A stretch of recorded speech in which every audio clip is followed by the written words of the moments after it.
capítulo 24 de...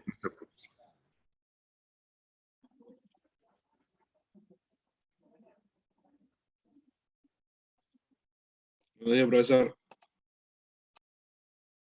Hola, Aaron, ¿cómo estás? Buenos días, buenos días. Hola con todos. Y ahora sí, vamos a comenzar. Muy bien, nos toca trabajar el tema de teatro quechua colonial. ¿Ya? A ver, la semana pasada habíamos hablado ya de un tema relacionado, hablamos de la literatura de la conquista, ¿no? Que es la primera fase, ¿no? De literatura colonial. Donde vimos pues, el desarrollo de las crónicas, ¿no? En esa época en que llegan los españoles, ¿no? Y comienzan a retratar, pues, ¿no? Todo lo que se vio, lo que se encontró en el antiguo Perú, ¿no? Entonces hoy vamos a hablar de otra manifestación en esa época. Ya en la etapa en que la colonia ya se consolida, aparece el fenómeno del teatro, el teatro quechua colonial. ¿Ya? O sea, fíjate que continúa la literatura quechua en la colonia, no se quedó en la etapa prehispánica, ¿no? Y vamos a asociar esto con la obra más famosa, pues, del teatro quechua, el drama Ollantay, ¿no? Entonces, antes de hablar del drama Ollantay, como antesala, hagamos algunas aclaraciones sobre literatura quechua.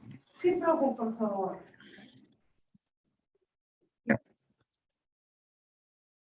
Lo siguiente, miren.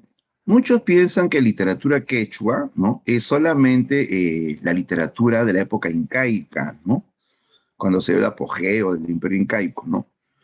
Pero hay que aclarar que literatura quechua se refiere a toda la producción literaria compuesta en este idioma, en quechua, a lo largo de todas las épocas, ¿no? De la literatura peruana. Claro, hay literatura quechua en la etapa incaica, es cierto, pero también hay literatura quechua en la época colonial, como vamos a ver ahora, ¿no? Hay literatura quechua en la etapa republicana, por ejemplo, ¿no? En la República, un escritor que cultivó literatura quechua fue el taita José María Arguedas. Arguedas dominaba el quechua, pues, ¿no? Arguedas escribía poemas en quechua, canciones en quechua, hasta en sus novelas, ¿no? Hacía fusiones de castellano y quechua. Por ejemplo, tiene un libro que se llama Yaguar Fiesta. Yaguar Fiesta. Yaguar es una voz quechua, ¿no? Yaguar significa sangre, ¿no? Yaguar Fiesta es fiesta de sangre. Entonces, está fusionando, ¿no? El castellano al quechua.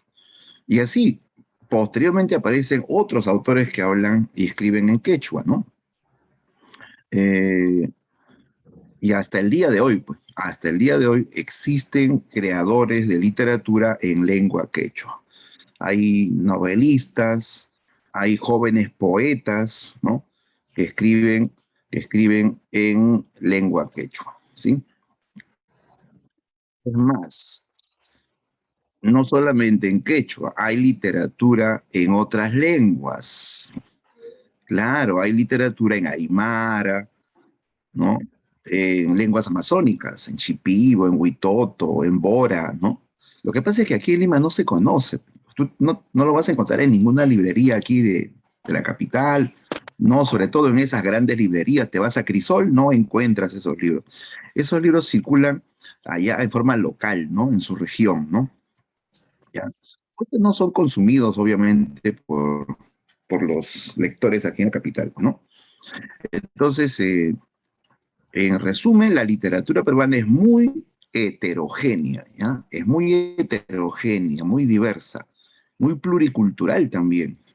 Claro, se expresa en diversas formas, ¿no? En forma oral, hay literatura en forma escrita, hay literatura en castellano y hay literatura en diversas lenguas nativas, ¿no? Sobre todo el quechua, ¿no?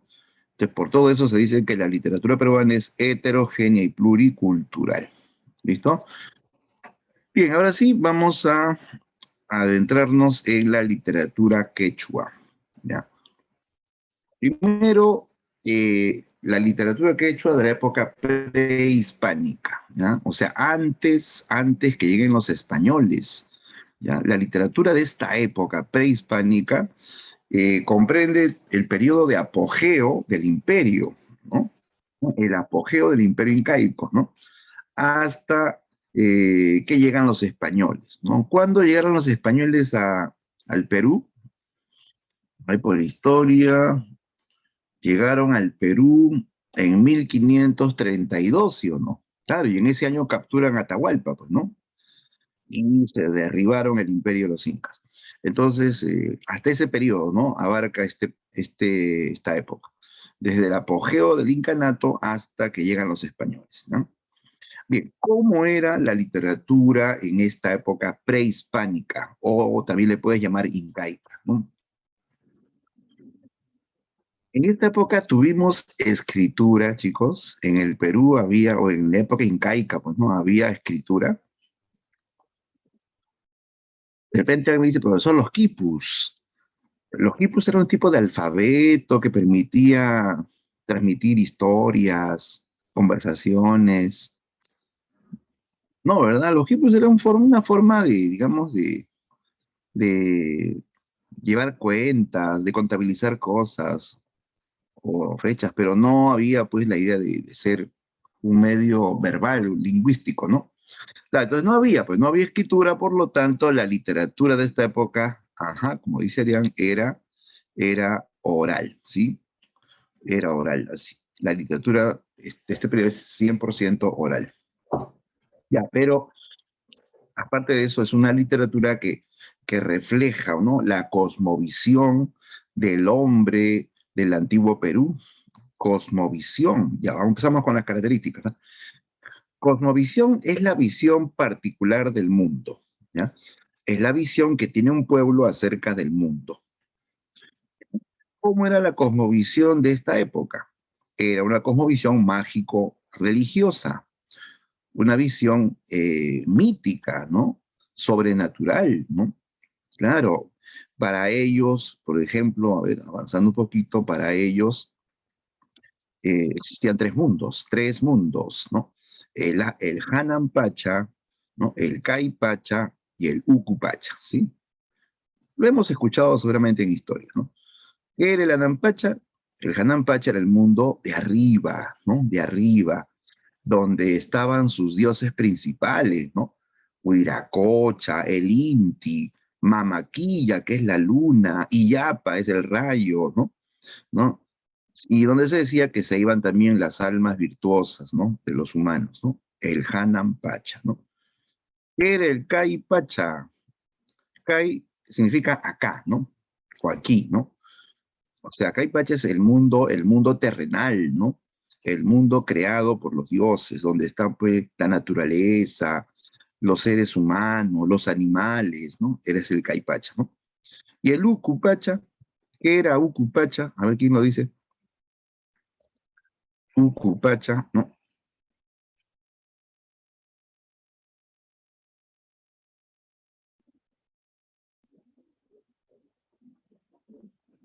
El Ucupacha, Ucu es abajo, ¿no? Ucupacha es el mundo, claro, el mundo de abajo, ¿no es cierto?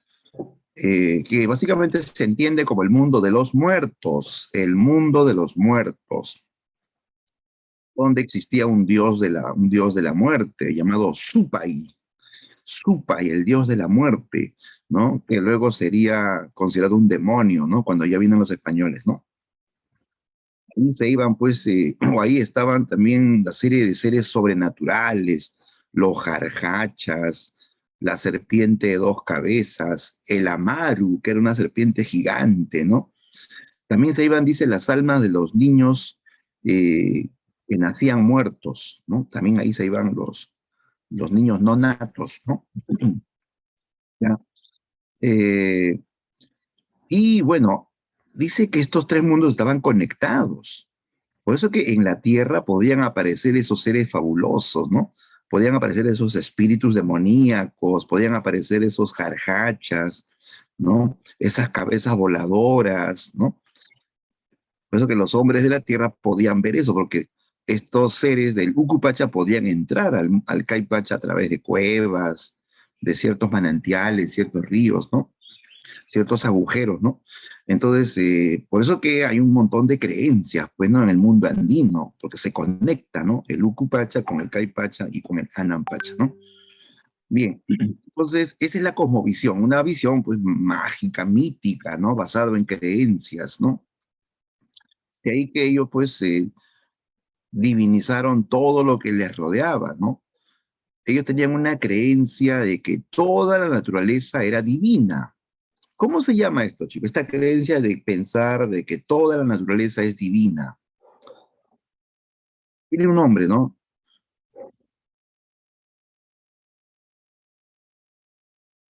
A ver, comentarios, por ahí me dicen, profesor, en los libros dicen que Supay es sobornable. Ah, ya, eso es ya una, ¿cómo le llaman? Una acepción posterior, ¿no? Pero Supay en su origen era, dice, un dios, ¿no? Como un dios maligno, ¿no? Así como en el mundo griego, ¿se acuerdan que hablan de Hades, el dios de los muertos, del infierno? Así, ¿no? Supay después fue considerado diablo, demonio, ¿no? Y después ya pues siguen derivando y sobornable, corrupto, ¿no? Sí, pues. ¿No he escuchado esa expresión Supaiwawa? Supaiwawa es hijo del demonio, ¿no? A veces cuando en la sierra la mamá se molesta con el hijo, le dice Supaiwawa, ¿no? Bueno, eso sí, pues tiene acepciones, ¿no? Ya, entonces, ¿qué les había preguntado? Ah, ya, ¿cómo se dice a la creencia de que la naturaleza es divina? Que todo es divino, todo es Dios.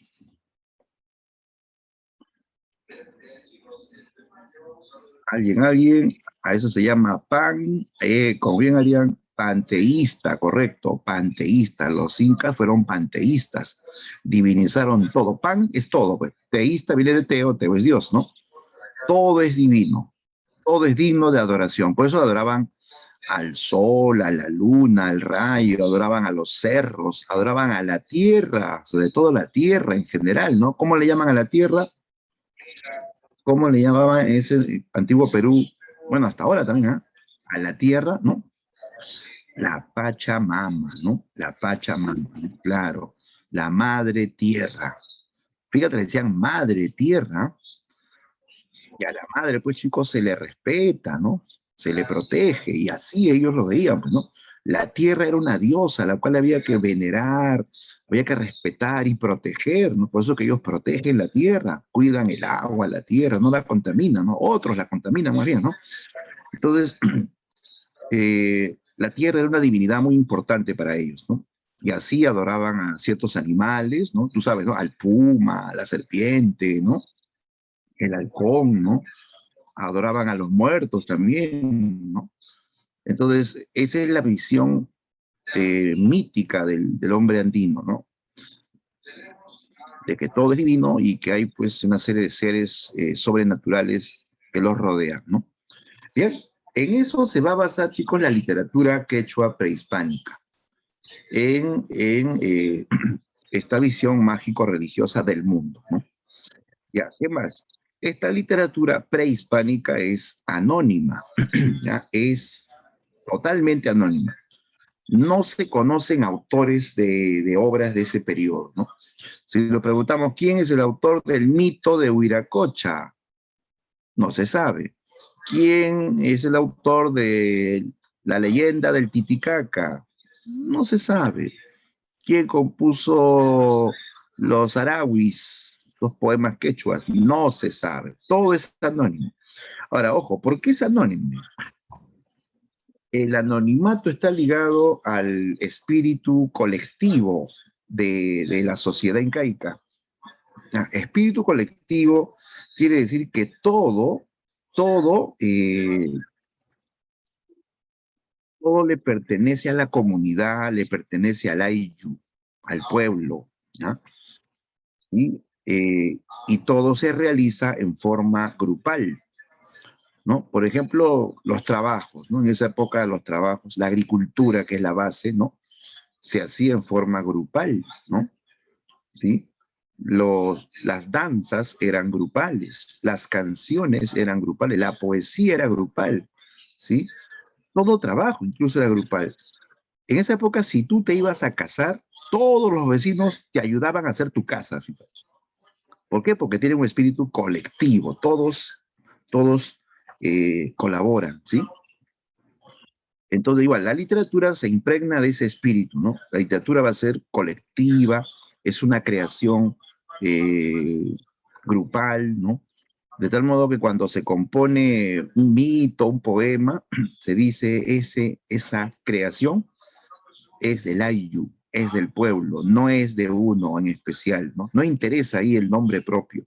El colectivismo no permite individualismo, pues, ¿no? Como tenían esa mentalidad colectiva, no había pues, posibilidad de, o no había la idea de darle nombre o autor, ¿no? A las creaciones, ¿no? Ya, entonces, resumen, es anónimo porque era colectivo, ¿no? Colectivo. Oral es la base, pues, ¿no? La literatura prehispánica es 100% oral, ¿no? Claro, todo se transmite hablando, ¿no? Hablando de generación en generación, ¿no? Y en el mundo andino queda esa costumbre, ¿no? Claro, hay, de repente tienen familiares, algunos, bueno, yo al menos tuve la experiencia de que mis padres, mis abuelos contaban, ¿no? Historias, ¿no? Porque así era la tradición, pues contaban la historia, ¿no? De generación en generación, ¿no? Ya después, cuando vienen los cronistas españoles, ellos escuchan esas tradiciones orales y lo van a escribir, para que no se pierda, para que se perenice, ¿no? Pero en este contexto prehispánico todo era oral, se transmitía en forma oral, ¿no?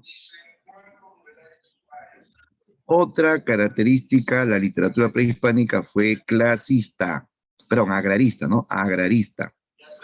¿Por qué agrarista? Porque estaba muy vinculado a la tierra, ¿ya? La tierra.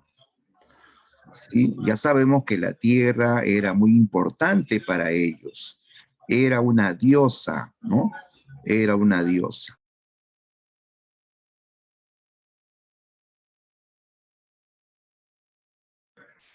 ¿Ok? Para ellos, la tierra era una divinidad, la tierra les daba todo, les daba el lugar para vivir, les daba la comida, las plantas medicinales, ¿no? ¿Sí? Eh, entonces, el agro como actividad también económica principal va a ser una inspiración para ellos, ¿no? O sea, mientras ellos están trabajando, están muchas veces cantando, haciendo poesía, creando historias, ¿no? Entonces, una temática, digamos, de la creación literaria va a ser la tierra, ¿ya? La tierra, a la cual divinizaron, ¿no? Finalmente, la literatura prehispánica fue clasista, clasista, ¿ya? Se dice así porque esta literatura se dividió según las clases sociales, ¿ya? Se dividió según clases sociales. Ya recuerda que en la etapa incaica, en la pirámide social había una nobleza, ¿no? Una nobleza y había un pueblo, ¿no? Entonces, según esta pirámide social van a haber literaturas para cada clase, ¿no? Surge una literatura en el ámbito de la nobleza, en el ámbito de la corte del Inca y su familia, ¿no? Y va a haber una literatura, digamos, en el ámbito del pueblo, ¿no? Y parecen incluso, eh, digamos, creadores en cada clase social. ¿Quién hacía literatura para la nobleza? ¿Cómo se llama ese maestro que enseñaba a los hijos de la nobleza? Los maestros, especies de sabios de esa época, claro, eran los amautas, ¿no? Ajá, así es Maffer, así es Aarón, así es Arián, los amautas, ¿no? Ellos pues le transmitían la historia, los mitos, ¿no? La religión, ¿no? La moral, ¿no? Eso de Amasúa, no seas ladrón, Amayuya, no seas mentiroso, amaquella, no seas ocioso, era la moral. En eso se resumía la moral, ¿no? Y se mantenía el orden de esa época, ¿no? Entonces le enseñaba, ¿no? La moral, aparte de la historia, los mitos, las fábulas, ¿no? Era Mauta. Ahora, para el pueblo había una suerte de poeta, de cantor popular, que se llamaba Arabicus, ¿no? Arabicus eran especies de poetas que cantaban en los ayllus, ¿no? Que expresaban pues diferentes sentimientos, el amor, la tristeza, la alegría, ¿no? Las penalidades de la vida, ¿no? Ya entonces había literatura para cada clase social. Entonces, esto de clasista genera dos literaturas, una popular para el pueblo y una cortesana para la nobleza, ¿de acuerdo? Por eso es clasista, ¿no? Muy bien. Veamos por acá los géneros que se crearon en esa época. Bueno, en esa época no se decía géneros, obviamente, ¿no? Pero haciendo analogía, pues, ¿no? Habían creaciones que podíamos decir son épicas y también líricas, ¿no? A ver, en el plano de la épica o género épico, aquí el creador principalmente es el amauta, ¿no? El maestro, ¿no? El sabio, ¿no? Los amautas van a generar mitos y leyendas, ¿ya? Mitos y leyendas, ¿ya? Ojo, no es lo mismo un mito que una leyenda. A ver, diferencia principal, ¿no? El mito tiene fondo religioso, ¿ya? Un mito expresa las creencias de los pueblos antiguos, ¿sí? Y por eso que tienen que ver con dioses, el origen de todo lo que existe, ¿no? ¿Ya? Tiene fondo religioso. Entonces, por más fantástico que sea, por más increíble que sea, ellos lo aceptan, lo creen. ¿Por qué? Porque tiene que ver con su religiosidad, ¿de acuerdo? En cambio, una leyenda es una narración que tiene base histórica, y se agregan elementos fantásticos, ¿no? ¿Sí? Claro, y ahí tanto ya no habla de dioses, sino de seres humanos, ¿no? Donde ocurren, pues, repito, hechos históricos y hechos fantásticos, ¿no? Pero el mito, que es lo más importante de este periodo, era pues considerado algo más sagrado, ¿no? Más sagrado, porque tenía que ver con su religiosidad y sus dioses, ¿no? Y sobre todo busca explicar el origen de todo lo existente, ¿no? Por ejemplo, acá nos mencionan el mito de Kuniraya Huiracocha, ¿ya? Kuniraya Huiracocha es un mito que aparece en una colección de mitos titulado Dioses y Hombres de Huarochirí. Se llama la colección, ¿no? Dioses y Hombres de Huarochirí, ¿ya? La mayor recopilación de mitos en quechua, ¿no? Del mundo prehispánico, ¿ya? En este mito, por ejemplo, hablan de Huiracocha, que según pues, la tradición era el dios creador del universo, el que ordenó el universo, ¿no? Y aquí narra de que este dios se enamora de una diosa llamada Cabillaca. Cabillaca era la diosa pues más hermosa y también la más orgullosa de todas las diosas, ¿no? Tan orgullosa y vanidosa que decía que nadie se merecía su belleza, nadie se merecía su amor tampoco, ¿no? Y así a todos sus pretendientes los despreciaba, ¿no? Cabillaca se votaba, chicos, a todos los despreciaba. Hasta que Huiracocha la conoció, dice que la vio de lejos y quedó enamorado. Dijo, wow, ella es muy hermosa, ella será mía, ¿no? Y así Huiracocha se transformó en un pájaro y fue volando hacia ella, ¿no? Ya se habrán acordado de esa historia, ¿no?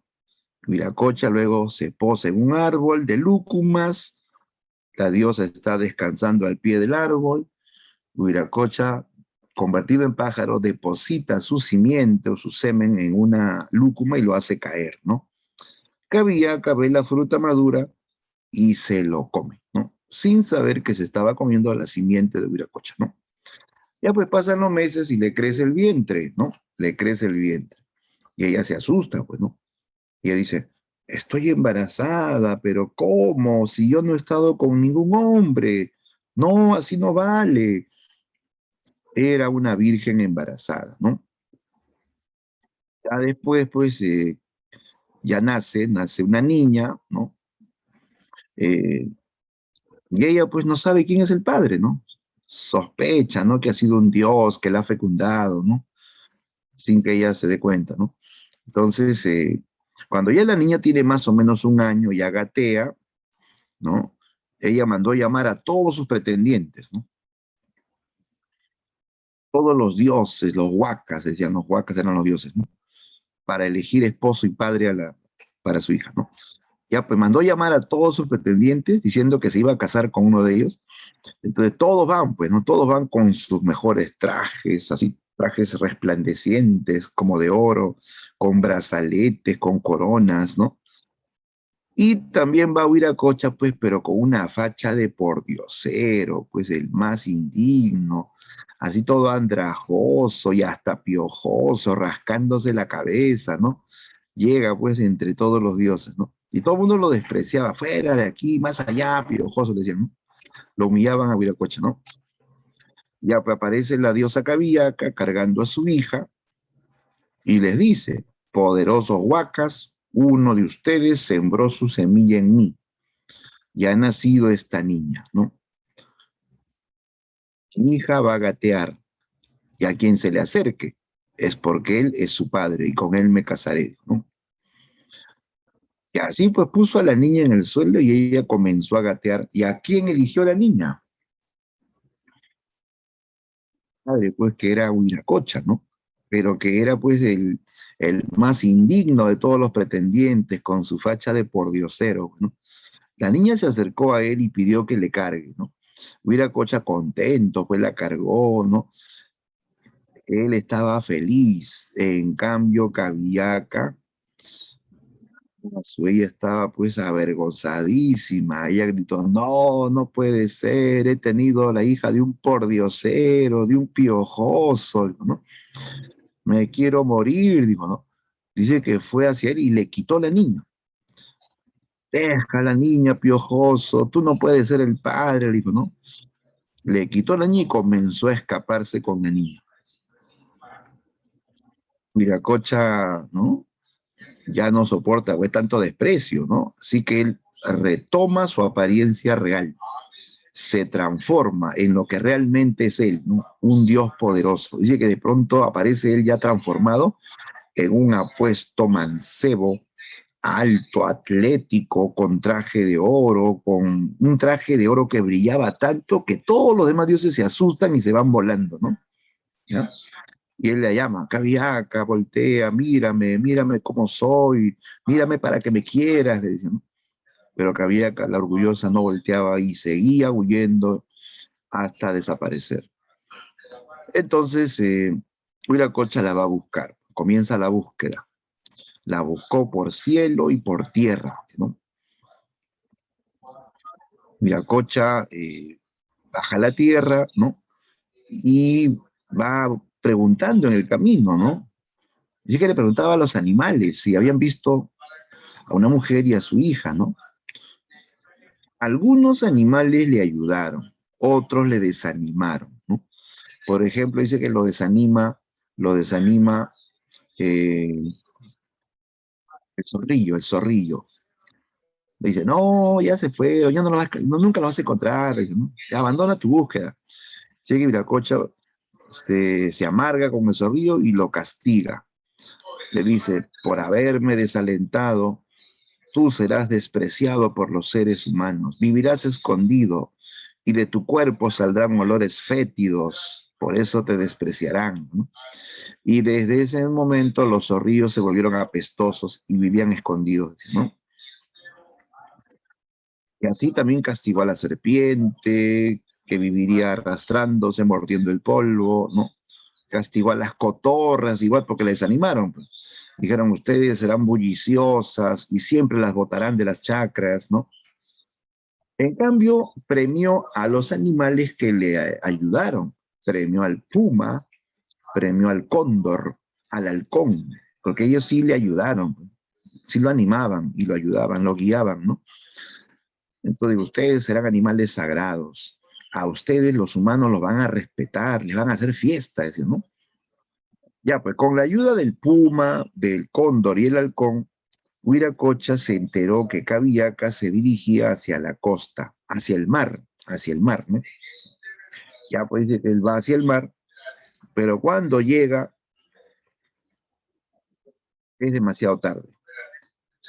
¿Qué hizo la diosa Cabillaca? Dice que se metió al mar con toda su hija, ¿no? Así de un acantilado se aventó al mar, ¿no? ¿Ya? Y ahí desapareció. En ese lugar donde ella desapareció con su hija, se formaron dos islas, ¿no? Dos islas, ¿ya? Una isla grande, ¿ya? Una isla grande y una isla pequeña, ¿no? ¿Sí? Una isla grande y una isla pequeña, ¿no? De tal modo que la, la isla grande sería pues la diosa Cabillaca, ¿no? Y la isla pequeña sería su hija, ¿ya? Ahora, estas islas se aprecian actualmente en el mar de Pachacamac, ¿ya? En el mar de Pachacamac, frente a Lurín, ¿sí? Si alguna vez has ido a Lurín, es famoso el mar de Pachacamac y las islas en forma de ballena, así le llaman, ¿no? La isla en forma de ballena, porque hay una isla grande que parece el cuerpo de la ballena y una chiquita que parece la cola, ¿no? Ya, esto según el mito son Cabillaca y su hija que desaparecieron en el mar, ¿no? Entonces, este mito, como te das cuenta, explica cómo se formaron esas islas en el mar de Pachacamac, ¿no? Este mito te habla de dioses, te habla de un mundo sobrenatural, ¿de acuerdo? Que no tiene ubicación en el tiempo ni en el espacio, ¿no? O sea, no forma parte de la historia, sino simplemente es un mito, es una creencia, ¿no? Bien, entonces, eso es lo más importante de la épica prehispánica, los mitos, relatos sagrados que buscan explicar el origen de lo existente, ¿ya?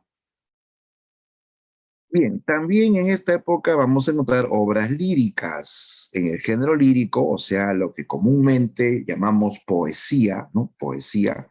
Ahí surge la voz del poeta llamado Arabicus, el Arabicus. O sea, ahora sí, Arabicus. ¿Ya? El Arabicus es el poeta popular, el cantor popular, ¿ya? El que compone o canta los sentimientos del Ayllu. ¿Ya? Va a haber diversas especies líricas o diversas especies poéticas. Las más importantes, a ver, por acá, el jarawi. El jarawi o arawi es el canto de amor doliente, el canto de amor triste, ese canto que habla de la ausencia de la mujer amada, ¿no? ¿Ya? Eh, esa nota triste, pues, que caracteriza, ¿no? Eh, a la poesía andina, incluso a la música andina, ¿no? Hay ciertos géneros musicales andinos que son así tristes, melancólicos. Por ejemplo, la música yacuchana tiende a ser más melancólica, ¿no? ¿Sí? Más o menos en ese sentido, ¿no? Con ese tono triste, melancólico, ¿no?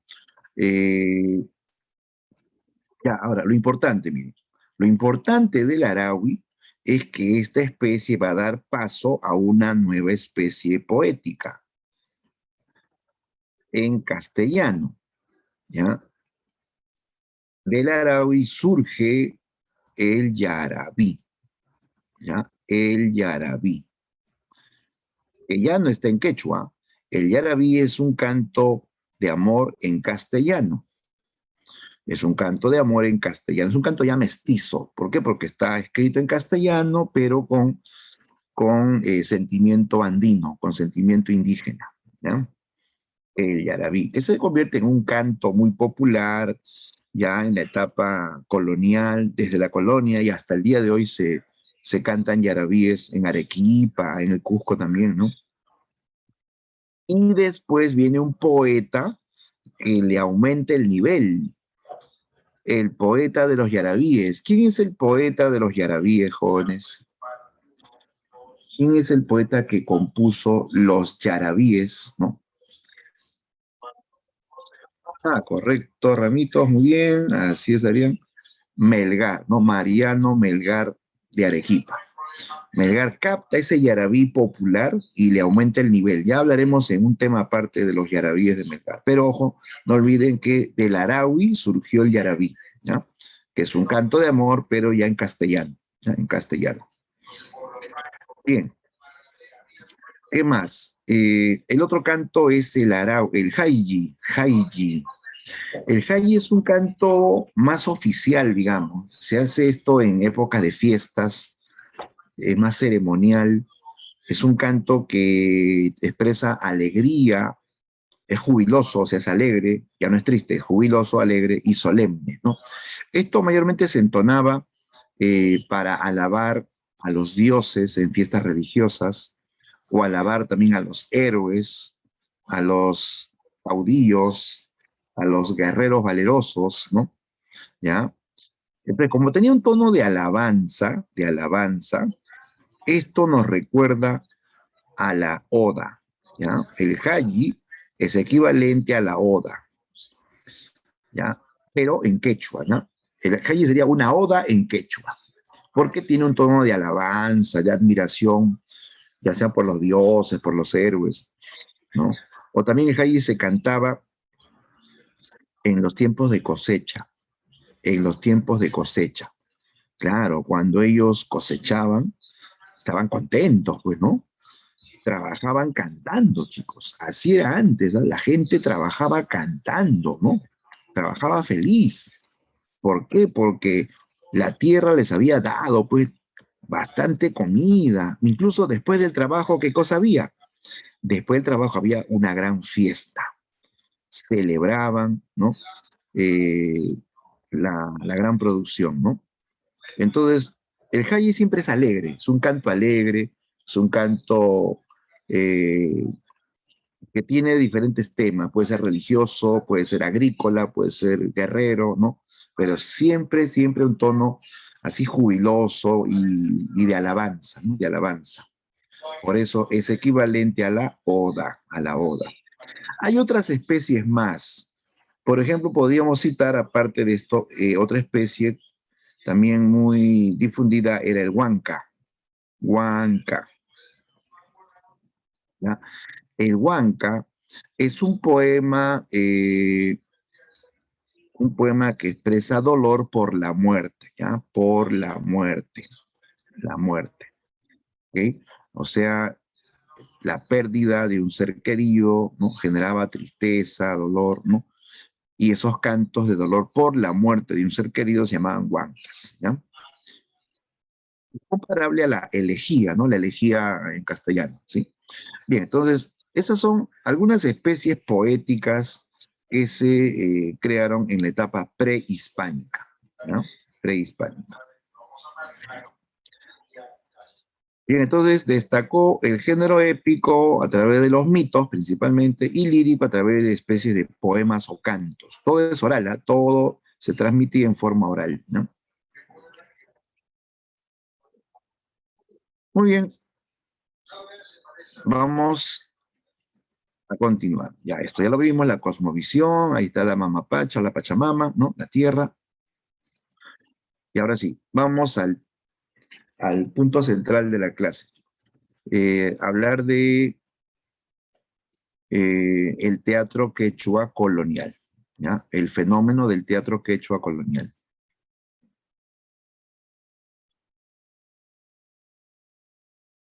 Continúa entonces la literatura quechua en la etapa colonial, cuando ya pasamos a ser pues colonia de España, ¿no? Luego de la conquista, ¿no? Pasamos a ser colonia de España, ¿no? Y entonces en esta etapa colonial se genera el teatro, ¿ya? El teatro quechua. Al comienzo era, dicen, para adoctrinar a los indios. O sea, se hacía teatro con temas religiosos en quechua, para adoctrinar a los nativos, a los indígenas, ¿no? Y después comenzó ya a tratarse de otros temas, el amor, temas históricos, ¿no? Entonces, el teatro quechua se refiere a todo el conjunto de obras dramáticas o teatrales escritas en quechua, ¿ya? Ah, ojo, escritas, ¿ah?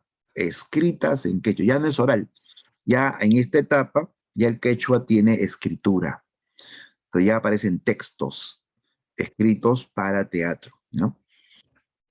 Entonces, de esto comienza más o menos desde mediados del siglo XVII, o sea, cuando ya se instaló la colonia, no es al comienzo, no es cuando llegan los españoles, ¿no? Ya en el siglo XVII, a mediados del siglo XVII, diversos autores van a escribir obras dramáticas en lengua quechua, pero, ojo, utilizando modelos del teatro español del siglo de oro.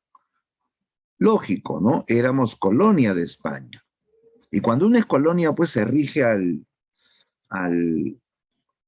la cultura dominante, digamos, ¿no? En este caso, la cultura española. Entonces, el teatro que se hace en el Perú está escrito en quechua, pero sigue moldes del teatro español del siglo de oro, ¿sí? Sigue el estilo de Lope de Vega, de Calderón de la Barca, que en ese tiempo estaban haciendo teatro en España, ¿no? Entonces, se escribe en quechua, pero con todas las reglas, con toda la estructura del teatro español del siglo de oro. Bien, obras de ese periodo, a ver, tenemos por acá la comedia El pobre más rico, del escritor cusqueño Gabriel Centeno, ¿ya? Es una comedia escrita en quechua, ¿ya? Íntegramente en quechua, ¿no? Pero siempre con el molde del teatro español. Otro drama de este periodo es Uzcapaucar. En este caso es anónimo, es un drama anónimo, un drama incaico, de tema incaico, pero escrito en la colonia, ¿no? Por acá, el más famoso, el drama Ollantay o Apu Ollantay, ¿no? Que también es anónimo, ¿no? Hasta el día de hoy se considera anónimo, ¿no?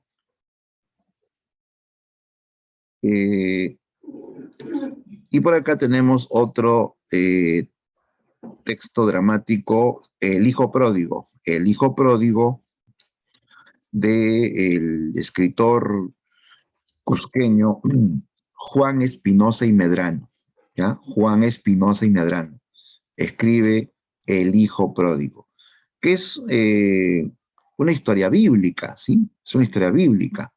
Por eso que esta obra es un auto sacramental. Un auto sacramental es un drama religioso que busca, pues, enseñar, busca adoctrinar sobre la fe católica, ¿no? Pero está escrito en quechua, ¿ya? En quechua. Entonces, todos estos son textos dramáticos escritos en quechua, que posteriormente van a ser traducidos al castellano y a otros idiomas, ¿no?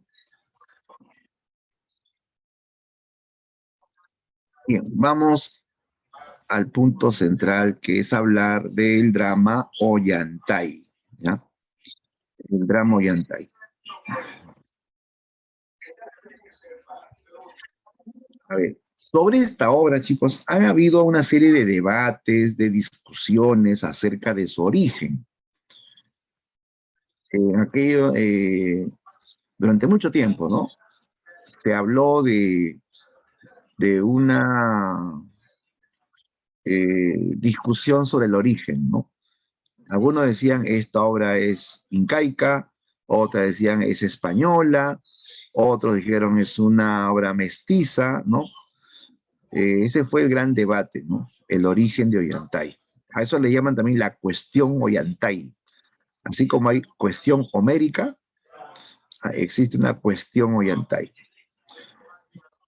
Pero se generaron tres teorías. La teoría incaísta, que defiende el origen incaico, la teoría hispanista, que defiende el origen español, y existe la teoría ecléctica. Ecléctica es mestiza,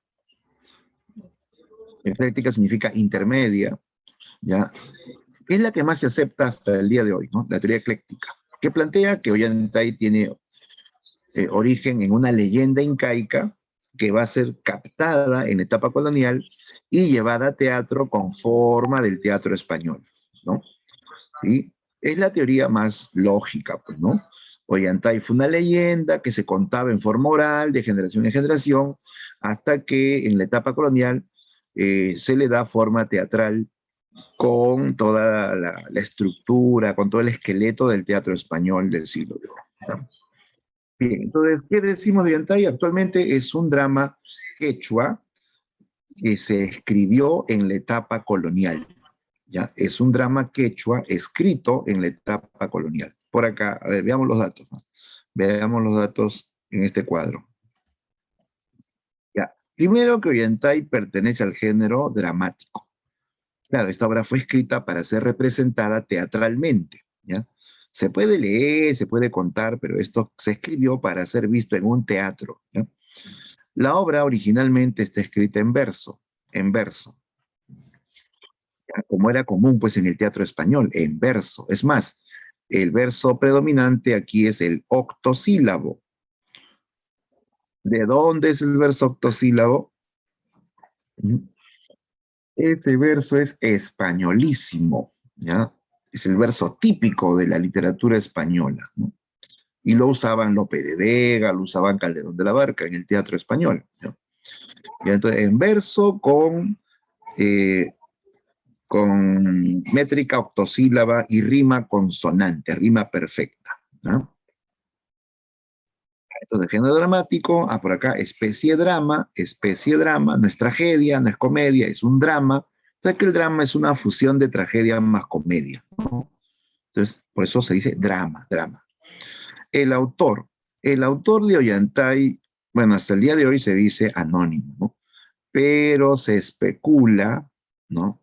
Se sospecha que pudo ser el padre Antonio de Valdés, ¿no?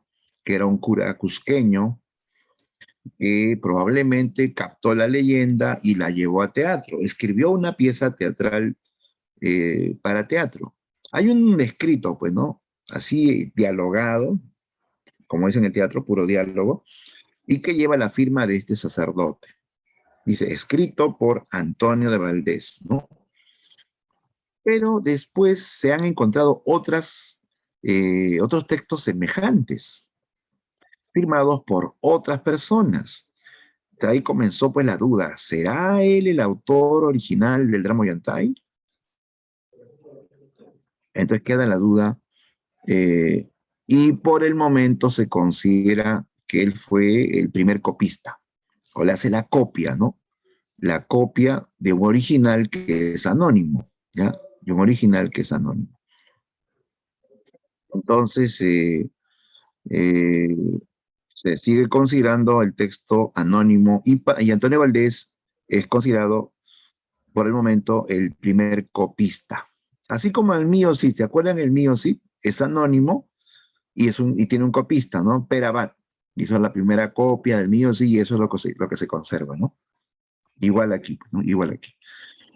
Bien, lengua original, la obra está escrita en quechua o runasimi, ¿no? Y que era la lengua oficial de la época del Imperio Incaico, ¿no? En quechua, ¿ya? La versión original está en quechua, ¿no? Y luego se hacen traducciones, ¿no? Luego esto ya lo traduce Sebastián Barranca, incluso lo traduce también el Lunarejo, ¿no? ¿Ya? De repente tú tienes en casa un Ollantay en castellano, en prosa, ¿no? Como si fuese una novela, ¿no? Un cuento, ¿no? Esa es una versión ya moderna, adaptada, ¿no? Pero la versión original es en quechua y en verso, ¿ya? En verso. La obra fue compuesta en el siglo XVIII. Esto es importante que lo recuerdes, ¿no? Fue compuesta en el siglo XVIII, cuando éramos colonia de España, ¿ya? Entonces, Ollantay es colonial. Nunca digas que Ollantay es de la época incaica. No, no, eso es un error, chicos. Ollantay no se compuso en la época incaica. O sea, el drama, me refiero al drama, ¿no? El drama Ollantay no pertenece a la época incaica, pertenece a la época colonial. Se compuso a fines del siglo XVIII, ¿ya? Y fue publicado, ¿no? Fue de conocimiento público gracias a el alemán Jacob von Tschudi. Jacob von Tschudi era un alemán que hablaba quechua, que aprendió el quechua, ¿no? Era estudioso del quechua, ¿ya? Tiene así un tratado enorme donde hace una investigación de la lengua quechua y ahí va a incluir la historia de Ollantay, ¿ya? En quechua, ¿ya? Entonces, gracias a Jacob Bon, este texto se va a hacer público, se va a hacer conocido, ¿ya? Eso ocurre en el año 1857, ya en el siglo XIX, ¿no? Bien. ¿Y cuál es el tema? ¿De qué nos habla Ollantay? El tema central es un tema universal, ¿eh? El tema del poder y el amor, ¿ya? El poder y el amor. Aquí nos hablan de, ¿no? De una historia de amor, pues, ¿no? Que va a tener que enfrentar muchas barreras, ¿no? Sobre todo barreras sociales, ¿no? ¿No? Y eso es un tema universal, pues el amor siempre ha enfrentado barreras, ¿no? Todo tipo de barreras, barreras sociales, barreras religiosas, barreras también paternas, ¿no? ¿Sí? Barreras de edad, ¿no? En fin, ¿no? Entonces, se trabaja un tema universal. En este caso, el amor se enfrenta a las barreras sociales, se enfrenta a la autoridad, se enfrenta a la ley, ¿no? De una sociedad, ¿no? Ya, esto todo lo vamos a verificar en el argumento, ¿no? En el argumento de Ollantay. Entonces, vamos a recordar rápidamente el argumento del drama Ollantay.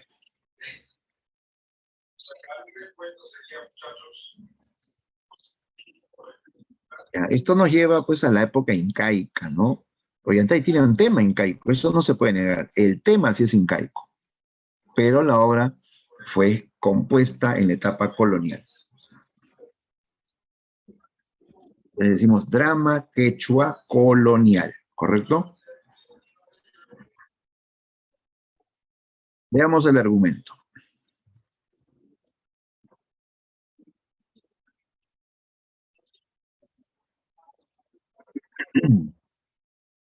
Bien, la obra se ambienta en la época del Inca Pachacútec, ¿sí?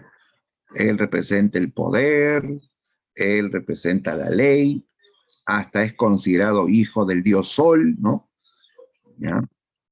Pachacútec tiene como heredero al príncipe Tupac Yupanqui. Él será el siguiente Inca cuando él muera, ¿sí? ¿Ya? Ellos dos representan al poder. Dos tipos de poder distintos, ¿eh? Pachacútec representa un poder autoritario, más rígido, más inflexible, ¿no? Que no hace excepciones, mientras que Tupac Yupanqui, como vamos a ver en la historia, representa un poder más magnánimo. Magnánimo significa generoso, ¿no? Generoso, más comprensivo, ¿no? Y que puede perdonar y hacer excepciones, ¿no? También Pachacútec tiene una hija, una de sus hijas es la princesa Cusicoyur. La princesa Cusicoyur, que significa, su nombre significa estrella alegre. Cusi es alegre, Coyur es estrella, ¿no? Estrella alegre. Cusicoyur, en esta historia, que es toda una princesa inca, se enamora de un valeroso guerrero, ¿no? El general Ollantay, que es señor delante suyo y jefe de 1000 soldados, ¿no? Ollantay es muy admirado por sus hazañas, por sus triunfos, ¿no? Por sus conquistas, ¿no? Cusi se enamora de Ollantay y Ollantay se enamora perdidamente de Cusicou. Él se siente con derecho, ¿no? Por sus hazañas, por sus servicios al imperio, se siente con derecho de amar a la hija del Inca, ¿no? ¿Ya? Y este es un amor prohibido, pues, chicos. ¿Por qué prohibido? Porque según las leyes incaicas, no se permiten uniones entre nobles y plebeyos, ¿no? Y Ollantay, a pesar que tenía privilegios, a pesar que era muy admirado, hasta tenía el favor del Inca, él no pertenece a la nobleza de sangre. En todo caso, él pertenece a una nobleza de privilegio, nada más, de privilegio, pero no pertenece a la nobleza de sangre, ¿no? ¿Ya? Pero el amor no entiende de leyes. Ollantay se enamora de Kusicoyur y Kusicoyur se enamora de Ollantay, tanto así que hasta le dio un adelanto de su amor. Sí, Kusi se entrega al general Ollantay y queda embarazada. Ella queda embarazada de Ollantay. Por eso que ellos se casaron en secreto, ¿ya? Se casan en secreto sin que lo sepa el Inca. Y después que ya se han casado, ¿no? Ollantay se presenta ante Pachacútec para pedir formalmente la mano, ¿no? ¿Ya? Entonces vemos esta escena importante en que Ollantay se presenta ante el Inca para pedir la mano de la princesa. Él va con sus guerreros, todos entran al palacio, ahí está el Inca sentado en su trono, todopoderoso, ¿no? Los sirvientes pasan con la mirada en el suelo, nadie puede mirar al Inca a los ojos, ¿no? Ollantay y sus guerreros se hincan de rodillas ante Pachacútec, luego los guerreros se retiran sin levantar la mirada, ¿no? Y ahora Ollantay le habla al Inca. Como él sí tiene privilegios, puede mirar al Inca, puede hablarle, ¿no? Y después le dice, oh gran Pachacútec, desde pequeño te he servido con lealtad, he estado en todas tus guerras, he sometido a tus enemigos, ¿no? Y a cambio de mis servicios quiero que me asciendas, quiero que me concedas un deseo, ¿no? Pachacútec le dice, Ollantay, yo te aprecio, yo sé de tu lealtad, sé de tus servicios, por eso estaría dispuesto a compartir mi cetro contigo, ¿no? ¿Quieres pedirme algo? Pídeme lo que quieras que yo te lo daré, ¿no? ¿Ya? Yo te lo daré.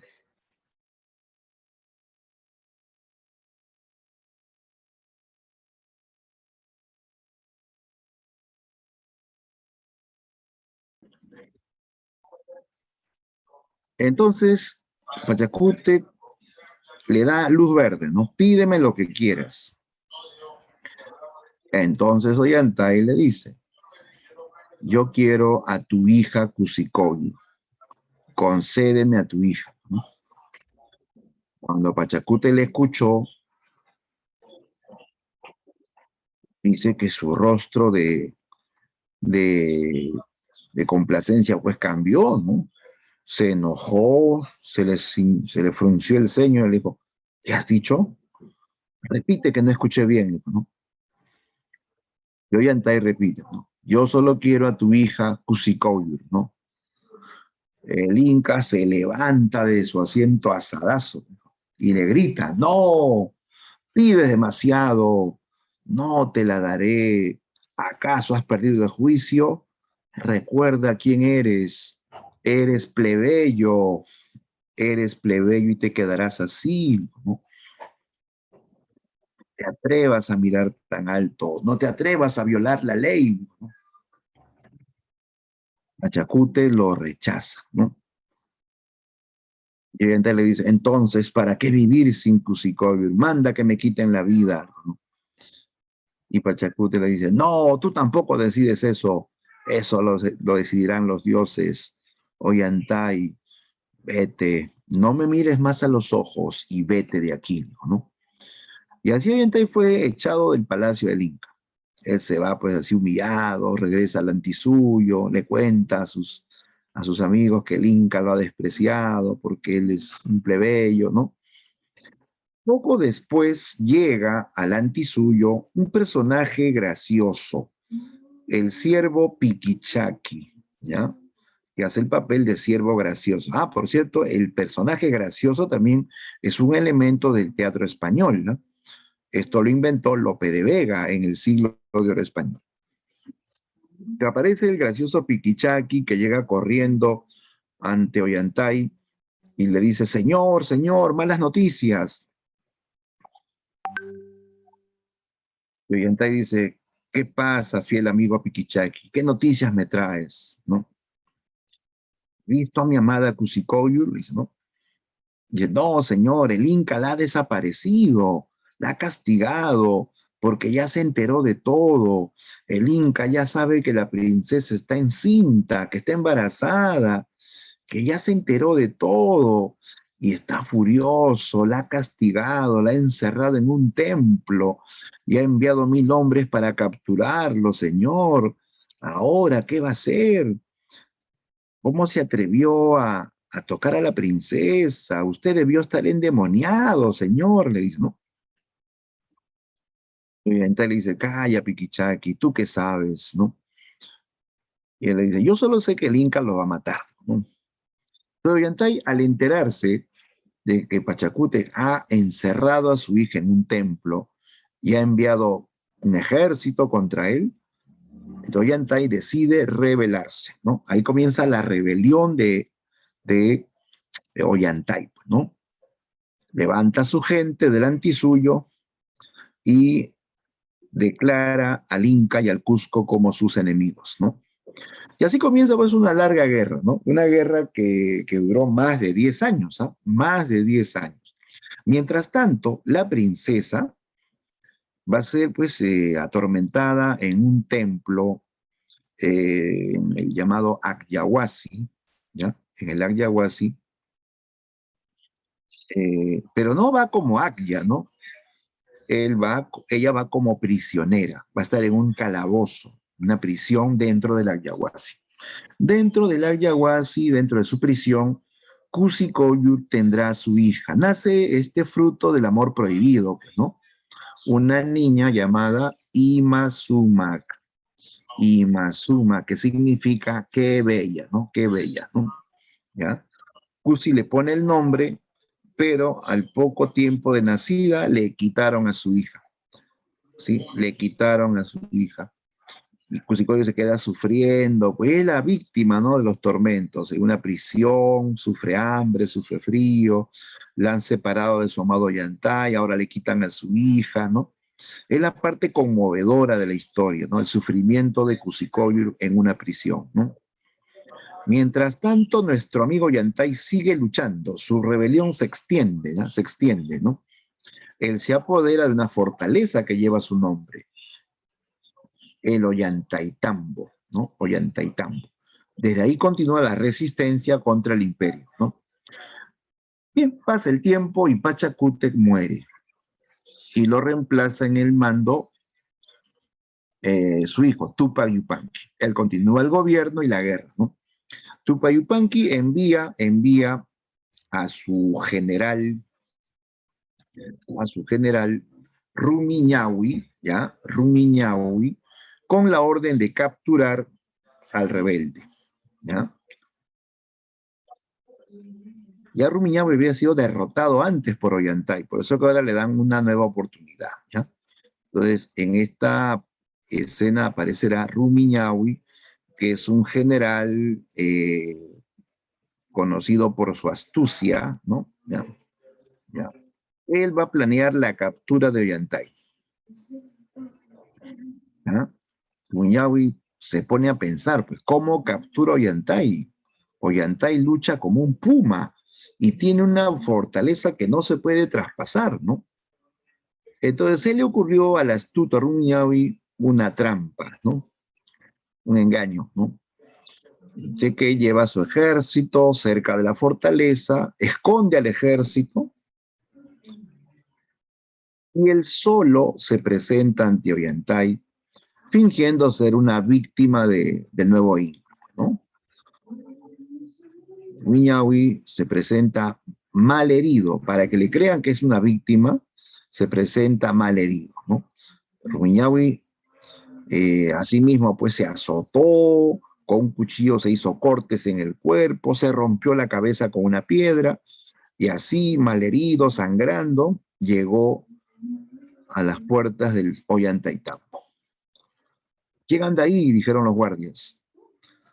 Lo reconocen, Rumiñahui, maldito traidor, vas a morir, dijeron, ¿no? Pero él pide piedad, así arrastrándose, pide piedad y pide que lo lleven ante Ollantay, ¿no? Él ha venido a unírsele, ¿no? Ya pues cuando Ollantay lo vio, dice que sintió pena, pues, ¿no? A verlo así todo golpeado, sangrante, ¿no? Herido, ¿no? Ollantay lo reconoce, pues, ¿no? Dice Rumiñahui, ¿qué te pasó? ¿Quién te ha hecho esto? ¿No? Y Rumiñahui va a decir, fue el Inca Tupayupanqui, el nuevo Inca, es un tirano, ha mandado a matar a muchos por haber fracasado en esta guerra, ¿no? Ha hecho correr ríos de sangre, yo me opuse a sus tiranías y por oponerme, él ordenó este castigo. Mira cómo me han dejado, mira cómo me han destrozado el cuerpo, ¿no? Por eso ahora yo también me rebelo contra él. He venido a unirme a ti. Juntos podremos vencer al Inca tirano. Yo convocaré guerreros y juntos derribaremos al Inca tirano. Este Rumiñahui muy astuto se gana la confianza de Ollantay, ¿no? Ollantay le cree, pues, ¿no? Le cree, ¿no? Y lo recibe en su fortaleza, ordena que le curen sus heridas, que le den de comer y beber, ¿no? Que le den nueva ropa, ¿no? Y así se volvieron aliados, ¿no? Aliados. Ahora, todo esto coincide con una gran fiesta que celebra en el Ollantaytambo el Inti Raymi. ¿Qué era el Inti Raymi?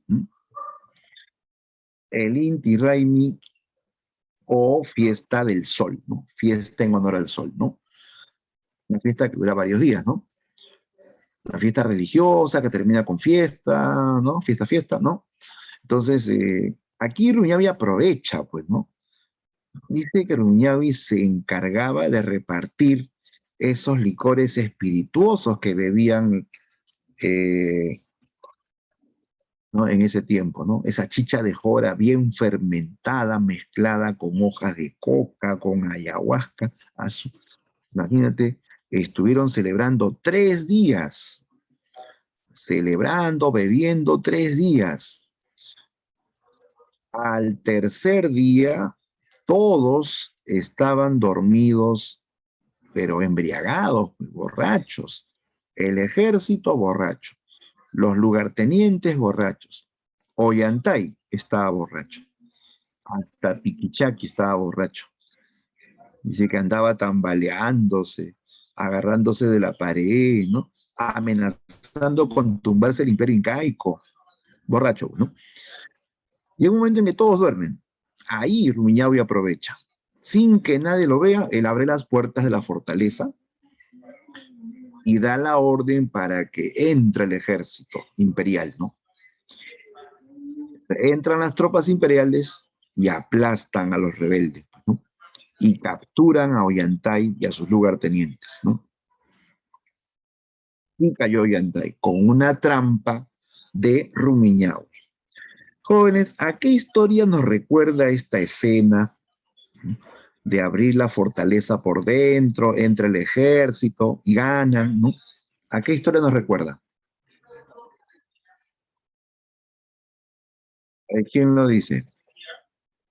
¿A qué táctica, sobre todo? ¿A qué táctica nos recuerda?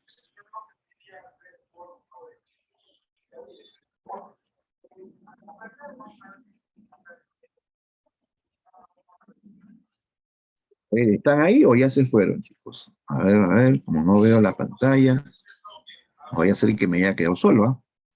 Ah, ya, no estoy solo.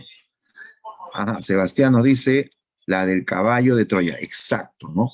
Esta escena nos recuerda a la táctica del caballo de Troya. Es la misma táctica. Ahora, ponte a pensar, ¿los incas conocían la historia de Troya? ¿Acaso se piratearon la película? No, pues no, no había forma, no había contacto entre el mundo incaico y el mundo occidental, ¿no? La historia de Troya la trajeron los españoles, ¿no? En la etapa colonial.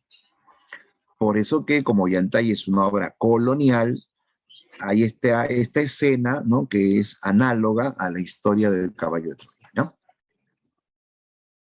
Bien, Ollantay ha sido capturado y ahora lo llevan ante el Inca, al Cusco. Él va a ser juzgado por Tupac Yupanqui. Llega Ollantay encadenado, y otra cosa es que en el Imperio Incaico no existían cadenas, ¿no? Pero ahí lo llevan encadenado Ollantay, ¿no? Y ya pues, por haberse rebelado, lo condenan a morir, ¿no? Le aplican la pena de muerte. no se perdonaba la traición, ¿no? Pero antes de ejecutarlo, Tupac le preguntó, ¿por qué te rebelaste? Y Ollantay respondió, por amor, ¿no? Tupac se extraña, no entiende, ¿por qué dice eso? Entonces se le acerca el gran sacerdote Wilcauma o cabeza sagrada, ¿no? Que le habla al oído al Inca. Le dice que el imperio ha soportado, pues, ¿no? Muchos años de guerra, de muerte, de destrucción, ¿no? Y para restablecer la armonía es necesario el perdón, ¿no? El perdón. Entonces el sacerdote le pide a Tupac Yupanqui que perdone a Ollantay, que eso restablecerá la paz en el imperio y que el pueblo lo va a admirar, ¿no? Y que Ollantay será pues su vasallo, ¿no? Tupac se queda pensando. Tupac, a diferencia de su padre, él sí sabe escuchar, digamos, ¿no? Y toma una decisión que sorprende, ¿no? Tupac Yupanqui perdona a Ollantay. Eso era algo pues insólito, perdonar a un traidor al imperio era insólito, chicos, porque imagínate, pues los incas eran bien drásticos, ¿no? Si por robarte un pan chapla te cortaban la mano, ¿no? Por traición era pena de muerte, ¿no? Pero Tupac lo perdona y le devuelve sus privilegios. Le dice, Ollantay, yo te devuelvo la vida, recuperarás todos tus privilegios, serás un curaca en el Cusco, tendrás una casa y lo único que te falta es una esposa y yo te daré una ñusta. Aquí Ollantay le responde, señor, yo ya tengo mi ñusta. ¿Quién es tu ñusta? Y él responde, tu hermana Cusicoyor, ¿no? Tupac se queda nuevamente sorprendido. Él ignoraba la relación entre Ollantay y Cusicoyor. Cuando eso pasó, Tupac estaba lejos, conquistando territorio, ¿no? Él ignora que el Inca anterior castigó a la princesa que la tiene encerrada, ¿ya? Él no sabe que Cusi está encerrada. Entonces, en esta escena en que Tupac está perdonando y lo está nombrando a Ollantay Curaca, entra al palacio la niña Imazumac, la hija de Ollantay Cusicoira. Imazuma ya descubrió a su madre encerrada en el templo, en una prisión, ¿no? Al saber que esta mujer que sufre es su madre, Imazuma huye del Yaguasi, del templo, y va al palacio del Inca, ¿no? Pregunta por el Inca, corre hacia él y llorando le pidió que salve a su madre, que se está muriendo de hambre y de frío, ¿no? Que no deje que se muera, ¿no? Tupac se conmueve con el llanto de esta niña y le pregunta, ¿quién es tu madre? Cuando ella dice, mi madre es Cusicobi, entonces Tupac pues decide ir al rescate, ¿no? Al rescate. Y ahí también va Ollantay. También va Ollantay y también va el sacerdote. ¿Ya? Un segundo, chicos, un segundo.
Hola, hola chicos, vamos a continuar.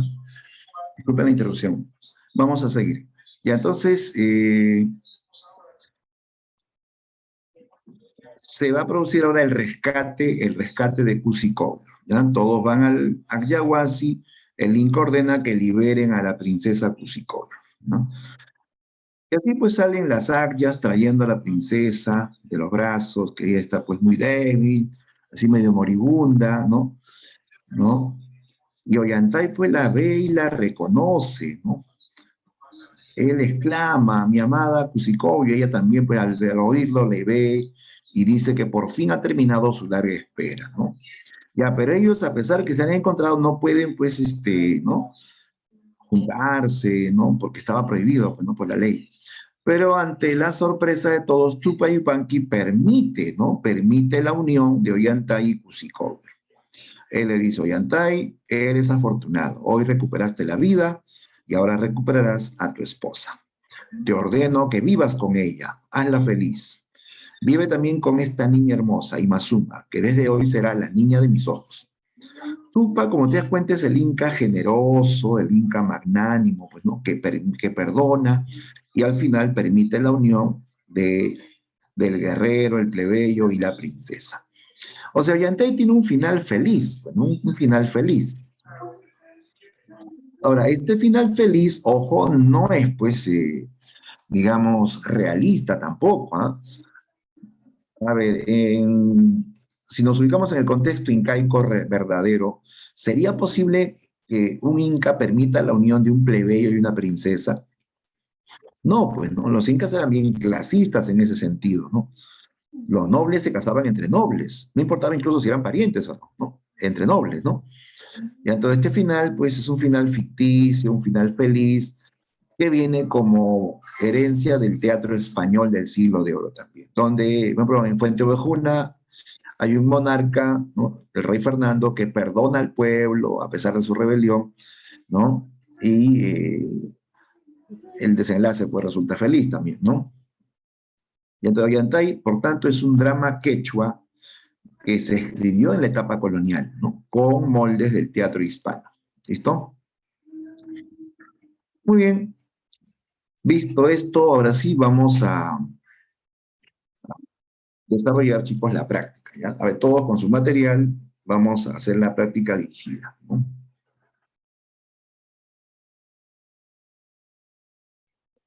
¿Alguna pregunta, muchachos, sobre el tema?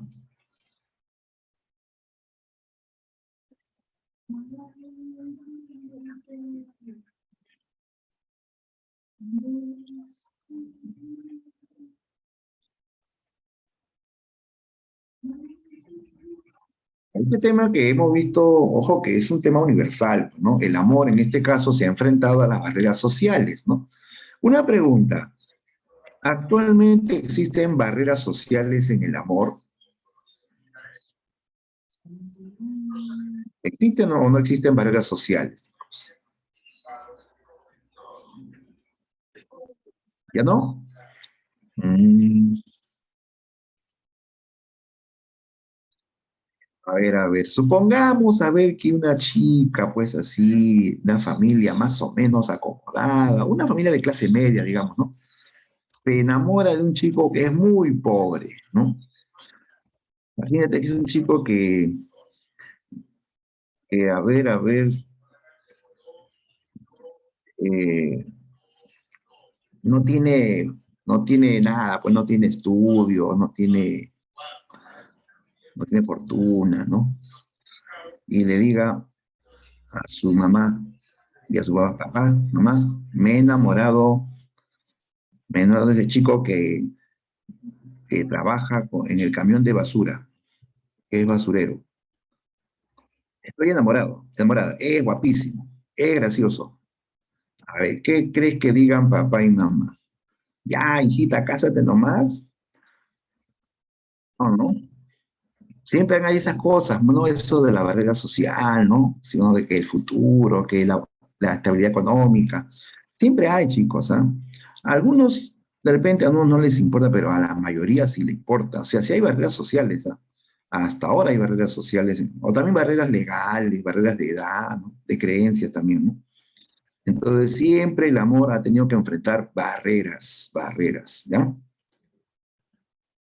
Y ahora sí, vamos a la práctica, vamos a la práctica.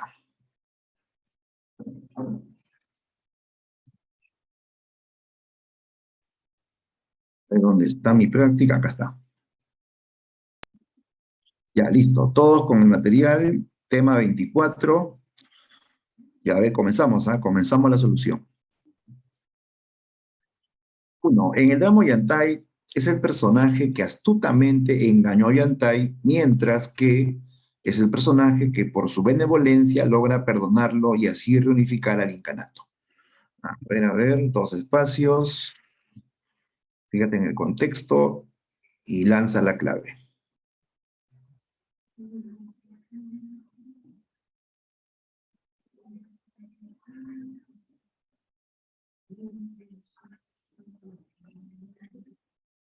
Se ve, chicos, mi pantalla en la práctica, ¿no? Sí.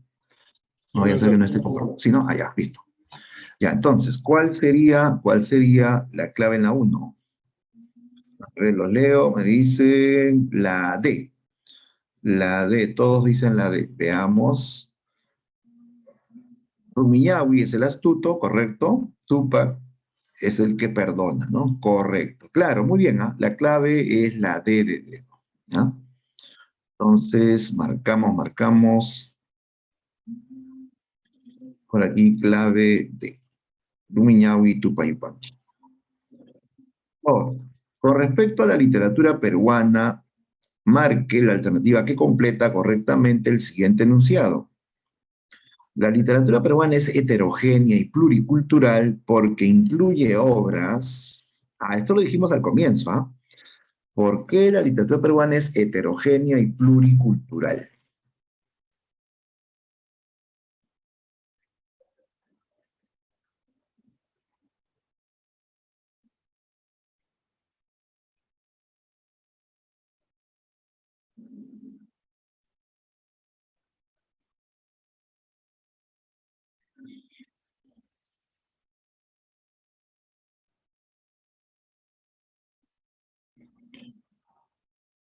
Completando, sale la. Así es, Grichel, muy bien, Sebastián, correcto, Yadira, la C, ¿no? Claro, incluye obras escritas como orales y su producción es en distintas lenguas, claro, en diferentes lenguas, castellano y lenguas nativas, ¿no? Correcto, esa es la respuesta, clave C.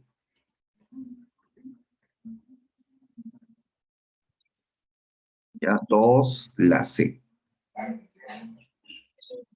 Sigamos, pregunta 3.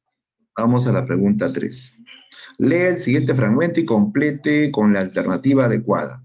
El teatro colonial quechua se escribía pero siguiendo los modelos del teatro como el empleo de. A ver, completa.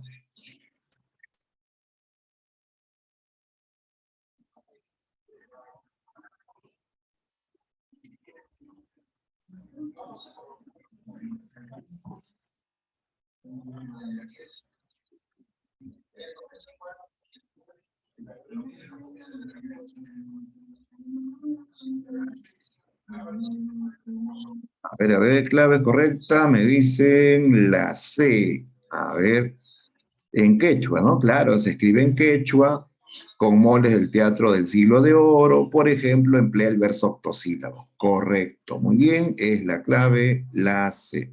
Chicos, ¿se ve el subrayado que estoy haciendo? No, ese que no se vea. Se ve que se subraya la clave. Y no, ya. Sí, porque la vez pasada estaba que subrayaba y no se veía nada. Ya, entonces sí, ¿no? La C, 3, C de cerebro. 4. La literatura prehispánica se ubica históricamente, ya, prehispánica, la literatura prehispánica se ubica históricamente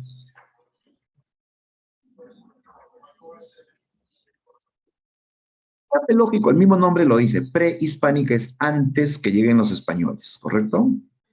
Directo acá, la clave es la antes que lleguen los españoles, ¿sí?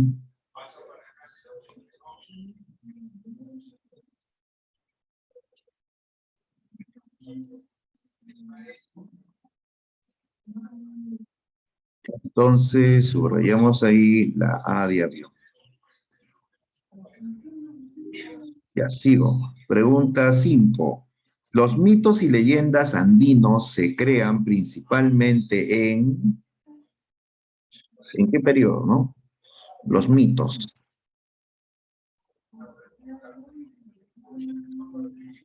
Se crean, dice, ¿no? Ya, pues si se crean, eso viene de la antigüedad, pues, incaica o la etapa prehispánica.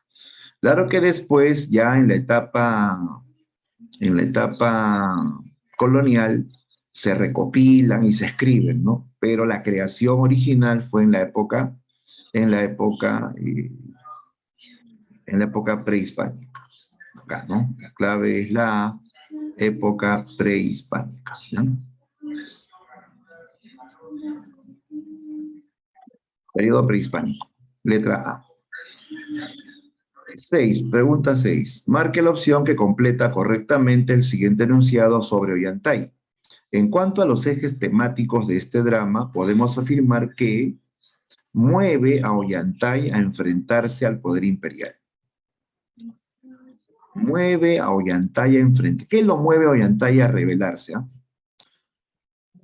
venganza, la ambición, el honor, el amor.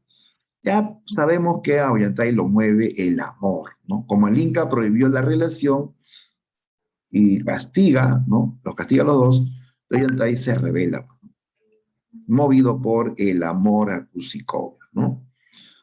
Ya pues, ¿no? Y directo tenemos la clave correcta, la D.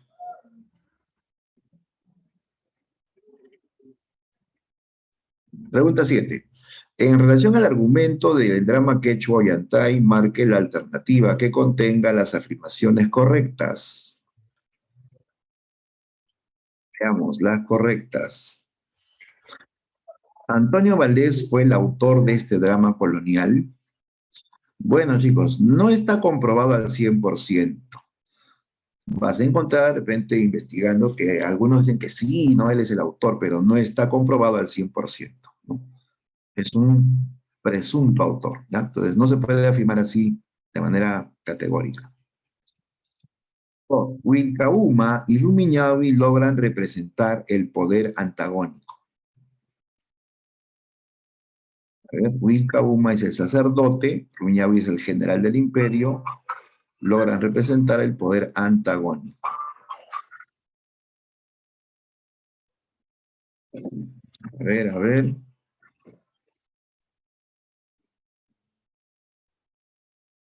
Poder antagónico es un poder contrario, ¿no?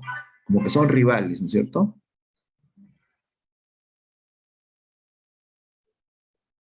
Bueno, Wilcauma no representa un poder en el sentido de gobierno, sino él es un sacerdote que ayuda a Ollantay, ¿no? Él sí lo ayuda, él es como su consejero, ¿no? Miñahui sería un enemigo de Ollantay que lo captura. A ver, si te queda duda, déjalo ahí pendiente, ¿no? Puede ser, ¿no? Que no deje la duda, ¿no? Con el caso de un alumno, ¿no? No estoy seguro, a ver, lo dejo, sigo viendo. Piquichaki es el criado que siempre acompaña a Ollantay. Claro, es un sirviente gracioso que acompaña a Ollantay, correcto. Yupanqui perdona al general, pero lo destierra del Cusco. ¿Lo destierra? No, él permite que viva en el Cusco, no lo destierra. Falso. La pequeña Imazuma logra la libertad de su madre prisionera. Claro, gracias a ella se sabe el paradero de Cusi y se logra su libertad. Correcto, ¿no? Ya, hasta ahí tenemos la certeza de 3 y 5 correcto, ¿no? Si yo reviso las claves, si fuese 2, 3 y 5, no hay, ¿sí o no? No hay 2, 3 y 5. Pero sí hay 3 y 5. Claro, es que Rumiñahui y Wilcoman no representan un poder, una autoridad, simplemente están al servicio, ¿no? Del imperio, ¿no? ya sea en el plano religioso o en el plano militar, ¿ya? Entonces no va. El poder, ¿quién lo representa? Pachacute, y el otro poder lo representa Tupayupanqui, ¿no? Ya, entonces, clave correcta, la D de dedo, ¿no?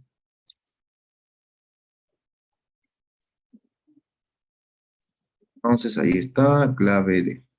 ¿No? Ya, listo. Pregunta 8. Ollantay pertenece a la especie dramática compuesta en lengua quechua, pero siguiendo modelos del teatro español de... Esto ya se dijo, ya es conocido. ¿Cuál es la clave? De frente. Al toque, chicos, la clave en la 8.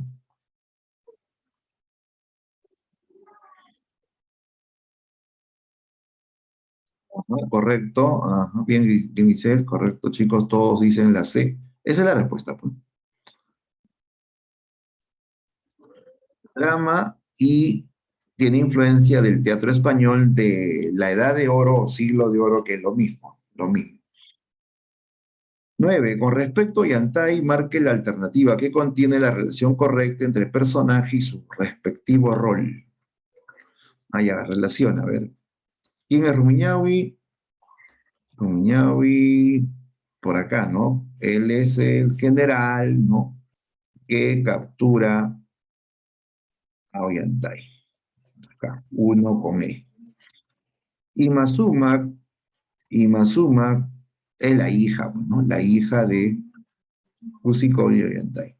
Kusikoyo es la princesa. Ya hasta ahí salió, ¿no? Clave, clave. 1E, 2D, 3C. Ah, puede ser 6D, ¿no? Ah, ya falta una más.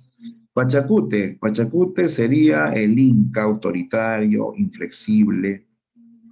Y ahora sí, ya salió 4 con B.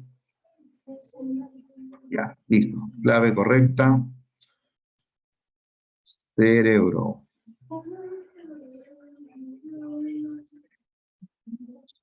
¿No? Clave C.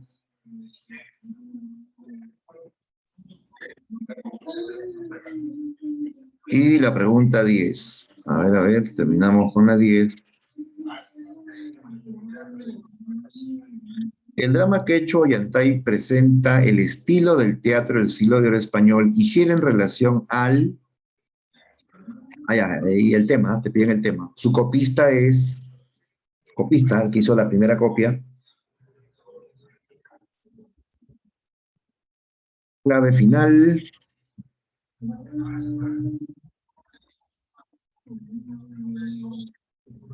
Dedo, ¿no? Correcto. Clave D. Muy bien. El poder, el amor y el copista es Antonio Valdés. ¿Listo? Muy bien. Ya está. Bien, muchachos, para terminar, he preparado una prueba quizzes, ¿ya? Que voy a compartir para que puedan participar, ¿no? Y cerramos así la sesión, ¿ya? Entonces, me dan un ratito, voy a ubicar el material.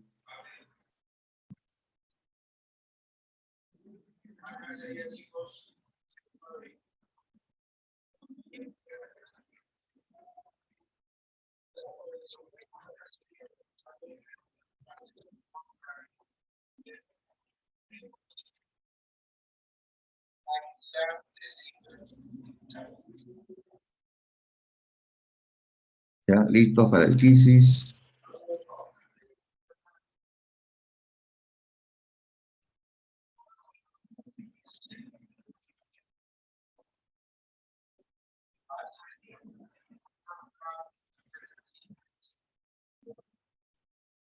Ya, ahí está el enlace, ese es el enlace del quizzes. Ya, vamos ingresando.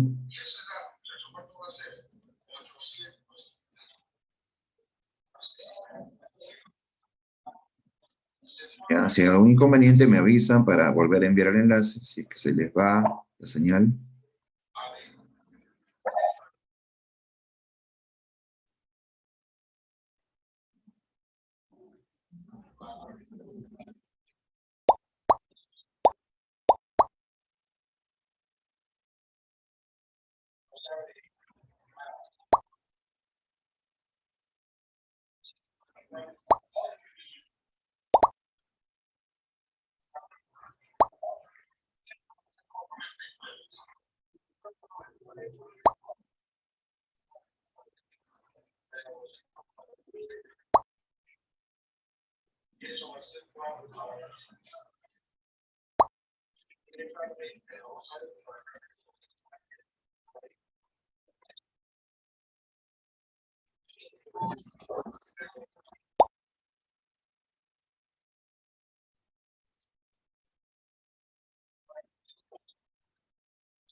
¿Listo, chicos?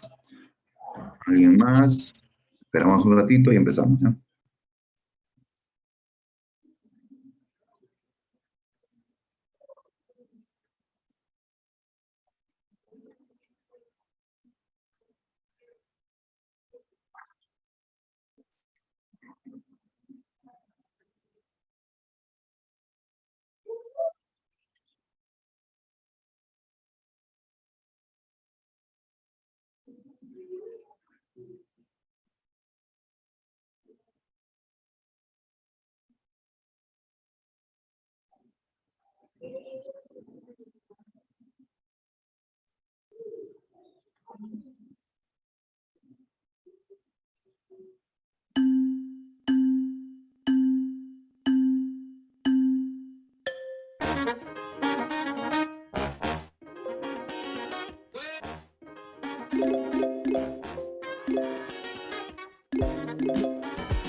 Ya digo, mientras va terminando, me hacen una observación en la pregunta 4, ¿no? Sí, hay una corrección que en la clave, sí, hay una corrección en la clave, lo voy a corregir, ¿no? Cuando ya termine la prueba, ¿ya? Sí, no se preocupen, sí, en la 4, los que han terminado van a notar que hay una clave que no corresponde, ¿no? Pero sí, se tiene que corregir la clave.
Muy bien, muy bien. Felicitaciones, muchachos. La duda es, ¿quién es Richardo? Su apellido, Richardo.